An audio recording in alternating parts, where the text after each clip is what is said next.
7h37, bonjour Adrien Gindre. Votre invité ce matin est Sébastien Chenu, député et vice-président du Rassemblement national. Bonjour Sébastien Chenu. Bonjour. On l'a bien compris, les réquisitions du procès des assistants parlementaires européens mercredi ont bien du mal à passer pour le Rassemblement national. Marine Le Pen sera d'ailleurs ce soir l'invitée de 20h de TF1. Elle est dans quel état d'esprit ? Vous la connaissez, Marine Le Pen, elle est combative, elle est évidemment solide, elle est décidée à faire triompher la justice, la vérité, et de la même façon, évidemment, c'est aussi quelqu'un qui fait la politique depuis 30 ans, qui n'a rien dans son casier judiciaire, et aujourd'hui, elle reçoit une réquisition qui demande qu'on l'enferme en prison pendant 5 ans, qu'on la ruine financièrement, qu'on la prive de sa capacité à être candidate à l'élection présidentielle. Eh bien, quand vous êtes une femme politique, une mère de famille, une combattante, vous recevez ceci, évidemment, avec peu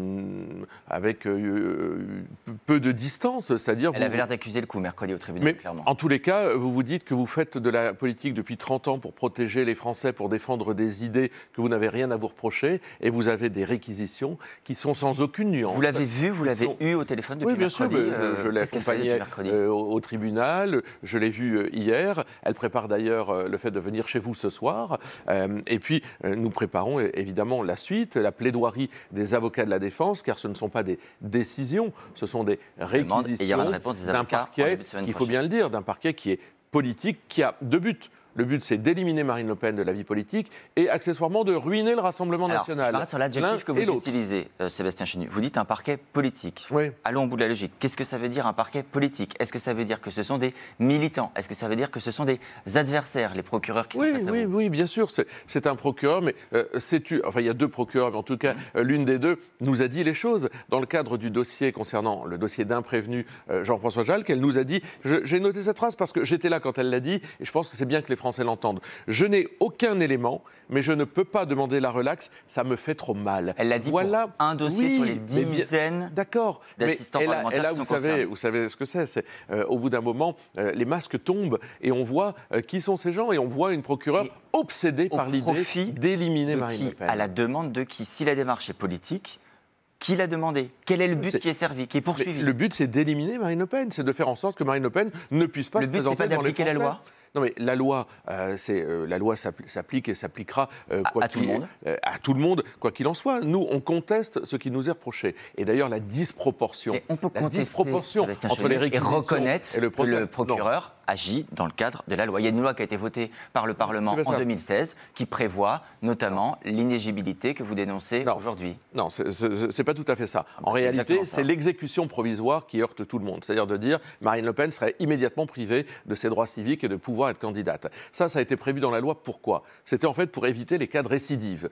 On n'est évidemment pas dans un cas qui est soumis à la récidive. De votre point de vue, le parquet dit justement on veut éviter la récidive. Et donc on se pose la question, pourquoi est-ce que c'est appliqué cette fois-ci ? C'est appliqué cette fois-ci, en tous les cas le parquet demande à appliquer cette fois-ci et tire sur les délais, je ne vais pas rentrer dans un détail, mais tire sur les délais pour faire entrer le procès dans le cadre de la loi dite Sapin qui permettrait d'appliquer ça pour empêcher Marine Le Pen d'être candidate. Je note juste, le défenseur, l'avocat du Parlement européen, Maître Maisonneuve a dit hier, il faut pouvoir utiliser les voies de recours. C'est-à-dire que même lui, visiblement, est heurté de voir qu'on empêche Marine Le Pen d'être candidate. Je vais vous reposer la question pour être tout à fait clair. Est-ce que quand vous dites politique, vous soupçonnez le pouvoir actuel en place, le président de la République, le gouvernement, le ministre de la Justice d'être derrière cette accusation ? Je n'ai pas dit ça. Moi, je pense que les juges n'ont pas besoin d'être poussés par des partis politiques ou des acteurs politiques. Il y a aujourd'hui, en France, en tous les cas, chez cette procureure, chez ces procureurs-là, je n'englobe pas tout. Il y a des volontés de défaire des hommes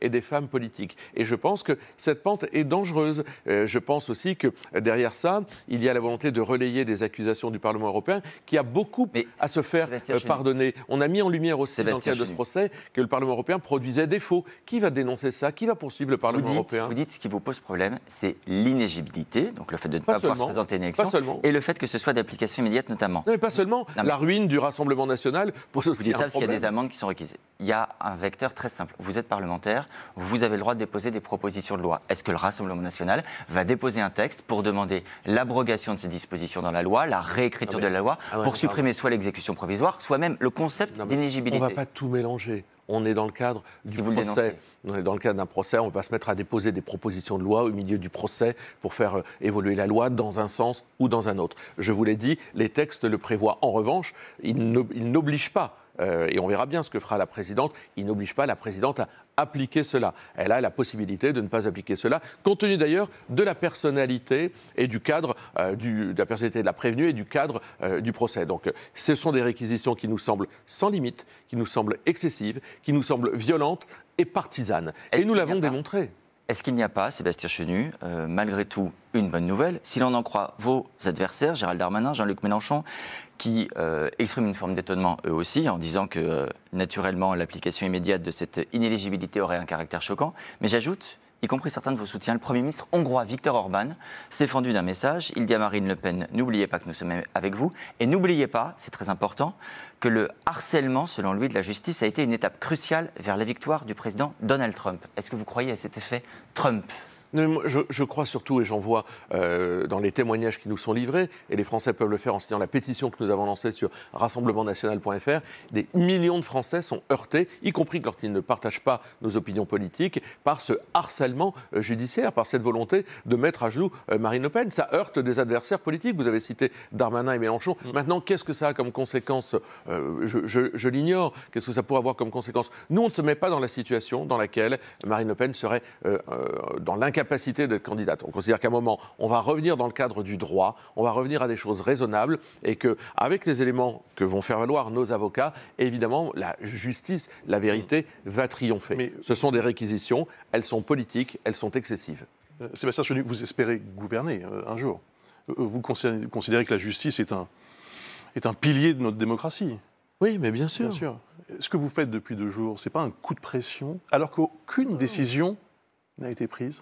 Mais nous avons le droit de réagir face à des réquisitions que nous jugeons totalement excessives. Vous savez, une réaction qui est quand même très vive. Mais elle est aussi vive que les réquisitions sont excessives. Et c'est normal. On vous dirait, Bruce Toussaint, vous allez aller 5 ans en prison, être ruiné, vous ne pourrez plus jamais faire de télévision. Vous réagiriez avant même la décision. Vous considériez, si votre innocence, vous aviez conscience et la conviction d'être innocent, vous réagiriez. Nous réagirons parce que derrière, c'est Marine Le Pen, mais c'est des millions de Français aussi qui seraient privés d'une voix. On aurait une sorte d'immunité à partir du moment où on a fait 30 ans de carrière, qu'on a été...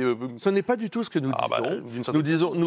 Nous contestons et nous faisons valoir nos droits, y compris le fait que nous n'ayons rien à nous reprocher dans cette affaire, qui est une affaire, en réalité, il n'y a pas d'emploi fictif, il n'y a pas d'enrichissement personnel. En fait, c'est la lecture de l'utilisation des assistants parlementaires, donc de mutualisation des assistants parlementaires. Donc évidemment, tout ça est excessif. Très rapidement, d'un mot pour conclure. Michel Barnier s'exprime dans Ouest France au sujet du 49.3 sur le budget. Il reconnaît, il me semble difficile de faire autrement au bout de la discussion. Bon, vous avez pris votre décision, vous, censure, pas censure, à la fin de l'histoire ? En tous les cas, nous avons voté contre ce budget, totalement alourdi des dettes de l'extrême gauche, des impôts que voulait mettre en plus l'extrême gauche. Il n'en demeure pas moins que c'est un très mauvais budget qui va chercher dans la poche des Français de quoi réparer les erreurs et les errements de ces gouvernement. Nous allons voir ce que nous faisons. Vous savez que nous, ça ne nous gêne pas de voter une motion de censure déposée par d'autres. Nous nous en gardons la possibilité. On va voir ce que Michel Barnier souhaite faire bouger, parce que là aussi, c'est à Michel Barnier de nous dire, puisque ce budget va revenir, ce qu'il souhaite faire bouger, retenir ou pas. Mais c'est un budget qui fait les poches des Français, très mauvais, qui fait zéro économie. Donc évidemment, il ne faut pas compter sur nous pour lui donner un coup de main. Vous savez si Jean-Marie Le Pen est sorti de l'hôpital ? On avait appris cette semaine qu'il avait... Je n'ai pas d'informations sur la santé de Jean-Marie Le Pen, qui est un monsieur de 96 ans, qui a par conséquent une santé affaiblie, mais souhaitons-lui d'aller mieux, évidemment.